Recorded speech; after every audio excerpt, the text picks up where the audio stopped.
E olha, a super quarta não teve então surpresas, né? Com isso, o Brasil segue como o segundo maior juro real do mundo, atrás apenas da Turquia. Um levantamento que foi feito pela MoneyU e Live Intelligence. E a matéria já é destaque, inclusive, no nosso site, mas a gente traz aqui para vocês alguns pontos, né, também ao vivo, do que você pode conferir no nosso site. A gente lembra que a taxa de juros real, gente, é o indicador que desconta do valor nominal os impactos da inflação.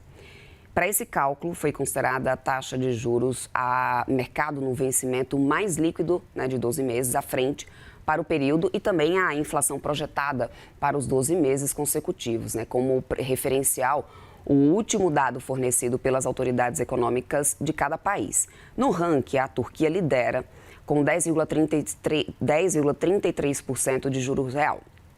E em seguida, então, agora aqui nesse ranking do Brasil, com um juro de 9,44%, e depois a gente vem com a Rússia em 7,89%. Argentina e México e Indonésia aparecem logo na sequência, mas então o Brasil mantém então essa trajetória de juro real dos mais elevados, segundo mais elevado do mundo. E a gente vai continuar repercutindo aqui essas decisões de juros, tanto lá nos Estados Unidos como aqui no Brasil. Eu converso agora com o Matheus Espias, que já está aqui comigo na tela, e a gente já dá muito bom dia para ele que é da Empíricos Research, que já está aqui comigo, e opa, aqui na então tá bom, vamos lá. Eu já converso agora aqui com o Matheus para poder trazer agora, nesse momento, essa repercussão, né, em relação ao Comitê de Política Monetária, decisão também do Federal Reserve. Matheus, muito bom dia para você, meu querido, bem-vindo aqui à nossa programação. Bom dia, Débora, bom dia a todos que nos acompanham, um privilégio contribuir. Vamos lá, né?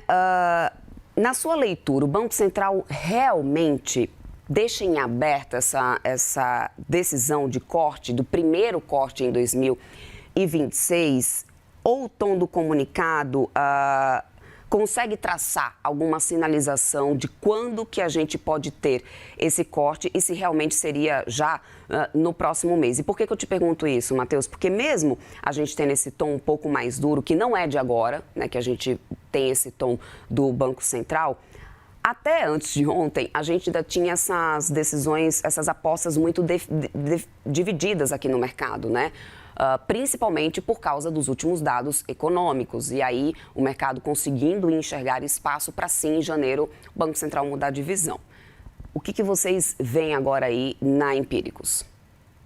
Olha, a dúvida era se ele já flexibilizaria seu tom no comunicado para poder mudar de postura em janeiro. E ele não fez. Ele manteve o tom, como você muito bem colocou, duro, mantido já há alguns meses. Acontece que esse Banco Central ele tem duas preocupações. A primeira é que nós temos um tripé manco.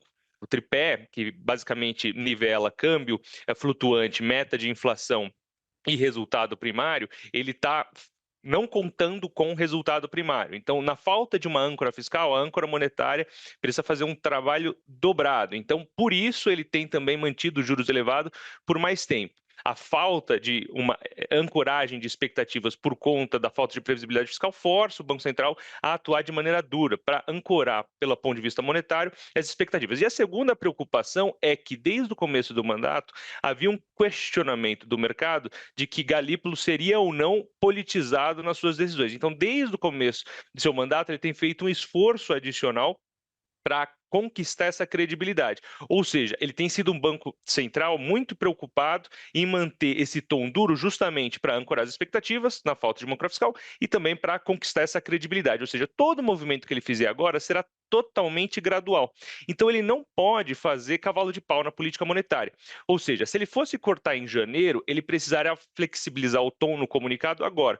Como ele não fez, ele afastou a chance de corte de juros em janeiro. Ele vai começar a cortar no ano que vem? Provavelmente sim, mas ele afastou essa chance de janeiro para março. Agora, sendo março, ele pode começar com um corte de 50 pontos base, por exemplo, para começar esse ciclo. Só que, como eu falei, vai ser um ciclo bem gradual, justamente por conta dessa ainda desancoragem das expectativas e por conta dessa conquista de credibilidade que ele fez ao longo dos últimos meses.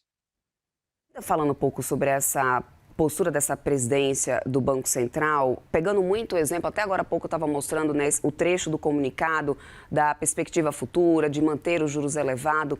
Se a gente lê a frase exata no comunicado, na ata, nos últimos comunicados, e se a gente ouve Gabriel Galípolo falar, é exatamente sempre a mesma coisa, ou seja, sempre mantendo esse padrão de comunicação, nesse momento mais hawkish, muito por tudo isso que você vem explicando, dessa coisa de manter essa credibilidade nas suas decisões, sempre pontuando a questão da tecnicidade da coisa. Nessa situação, comparado ao que a gente já teve lá atrás, Matheus, você avalia como sendo o mais correto para evitar volatilidade em espaços de precificação que realmente não existe? Eu pontuo isso porque em outras gestões do Banco Central, em uma participação ou outra, às vezes em eventos, saía uma fala ou outra que acabava trazendo uma baita de uma volatilidade na Bolsa. Isso também não é interessante, ou seja, acaba também atrapalhando mais do que ajudando. Então, como que você avalia esses tons de essas falas do Banco Central, seja pela ata, pelo Copom, pela decisão do comunicado, pelas participações dos diretores? É verdade, o que você comentou, ao longo dos últimos anos, a gente viu muito problema vindo da comunicação do Banco Central, em especial de algo que nós chamamos de forward guidance, a orientação futura. Inclusive, o comunicado inteiro ele se manteve inalterado, com exceção de duas partes, que ele ressalta a desaceleração da atividade pelo PIB do terceiro trimestre e também nas expectativas de inflação para o horizonte relevante de atuação da autoridade monetária. Fora isso, ele manteve tudo igual, um tom bem duro. O que se aventava como possível de comunicação para ele fazer? Tem aquele parágrafo específico que ele ressalta que ele vai manter esses juros elevados por um período bastante prolongado.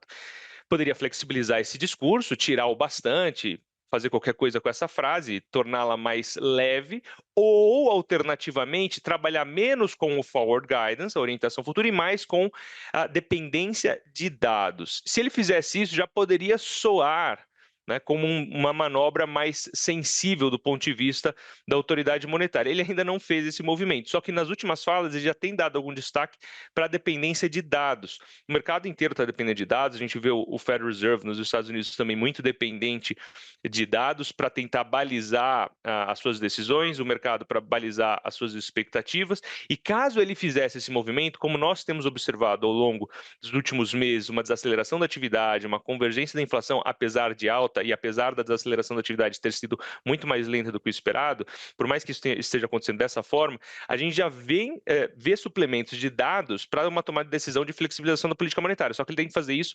gradualmente. Ou seja, é um Banco Central que poderia flexibilizar o discurso de outras formas, até mesmo porque, ao longo dos últimos anos, essa estratégia de orientação futura para um mercado emergente como o brasileiro tem se provado muito custosa e problemática. Por exemplo, no pós-pandemia, imediato pós-pandemia, a gente viu várias estratégias de orientação futura, ou seja, contratação de uma manutenção dos juros ou de elevação dos juros, se tornaram um problema, uma dor de cabeça para o Banco Central. Talvez esteja começando a haver alguma reavaliação desse tipo de política, pelo menos no curto prazo, para o Banco Central como o brasileiro. Agora, a manutenção dos juros elevados e esse discurso duro se dá justamente pela falta de perspectiva que a gente tem de reancoragem dessas expectativas. E o mercado está muito sensível. Se a gente observar de sexta-feira passada para cá, quando o mercado começou a se sensibilizar novamente com uma menor chance de alternância de poder nas eleições do ano que vem e, consequentemente, a menor perspectiva de ajuste fiscal em 2026, os juros, que já era precificado na curva para algo como 12% ao final do ano que vem, já estourou para perto de 13% no final do ano que vem. Ou seja, o mercado está muito sensibilizado. Então, qualquer erro de comunicação do Banco Central vai custar caro, ou pode custar caro. Então, ele tem que ser muito mais cuidadoso. Agora, Matheus, deixando já o gancho aqui para a gente começar a falar de Federal Reserve. Primeiro, mostrei agora há pouco que a gente mantém um juro real elevadíssimo. O Brasil é o segundo maior juro real do mundo, né? Até que ponto isso realmente é um diferencial atrativo para os investidores, ou até que ponto, quando que isso começa isso deixa de ser esse diferencial atrativo a ponto de pesar mais a dificuldade para os setores que dependem também, obviamente, de crédito para continuar operando? Primeiro, a gente tem essa balança de um lado, né, que a gente precisa analisar essa linha tênue. Do outro, a gente tem o Federal Reserve, que fez mais um corte de juros, mas que deixou totalmente em aberto o que vem pela frente. Então, olhando para esse cenário que a gente tem lá de fora do Federal Reserve, né, e aí já entrando um pouco nessa decisão do Fed, como que você avalia essa taxa real agora brasileira? Elevadíssima, como você muito bem colocou, só que ela não é de graça. Ela não caiu do céu, ela vem justamente por conta da irresponsabilidade fiscal. Eu vejo algumas pessoas falando que não há fundamento para o juro real brasileiro ser tão elevado. Na verdade, ele só é elevado por conta justamente da tentativa do Banco Central de reancorar as expectativas na ausência de uma âncora fiscal.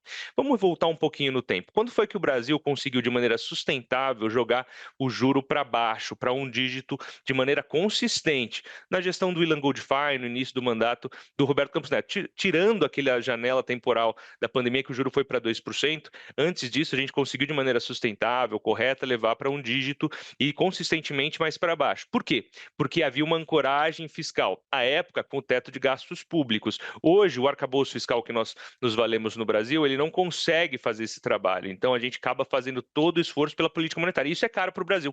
Você mencionou muito bem, isso é caro para a indústria, isso é caro para o mercado de maneira geral. Então, para a gente corrigir essa distorção, antes a gente precisaria endereçar o fiscal. Se a gente não endereçar o fiscal, isso só vai acontecer em 2027, portanto, tem um pêndulo ali eleitoral no meio do caminho. Se a gente não endereçar isso, a gente não vai conseguir colocar esse juro mais para baixo de maneira sustentável. Ele pode cair por conta justamente de uma margem dada pelos países envolvidos com corte de juros, de aceleração da atividade do ponto de vista doméstico, convergência de inflação? Pode. Só que essa queda que haveria por conta disso, essa queima de gordura, seria limitada.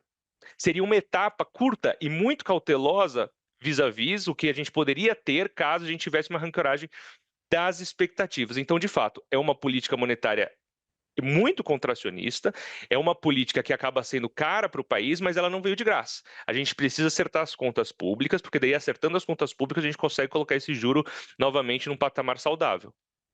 Teus, falando de Federal Reserve, ficou realmente totalmente em aberto o que vem pela frente em janeiro de 2026? Olha, essa foi a comunicação da coletiva, inclusive teve uma repercussão positiva sobre os mercados. Havia uma expectativa que ele fizesse como ele fez na reunião anterior, o que nós chamamos no mercado de hawkish cut, ou seja, ele corta os juros, mas ele mantém um tom hawk, um tom duro na sua coletiva.